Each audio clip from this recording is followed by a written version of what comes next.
কোরআনে আছে জাহান্নামে ফেলবার পরে আল্লাহর কাছে ভীষণ আযাবে আগুনে আল্লাহর কাছে তিনটা জিনিস চাইবে।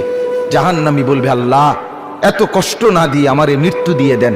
আল্লাহর কসম, কোরআনে আল্লাহ বলেন, আল্লাহ বলবে, না রে বান্দা, লা ইউকদা আলাইহিম ফায়ামুতু, জাহান্নামে কোনো মৃত্যু নাই।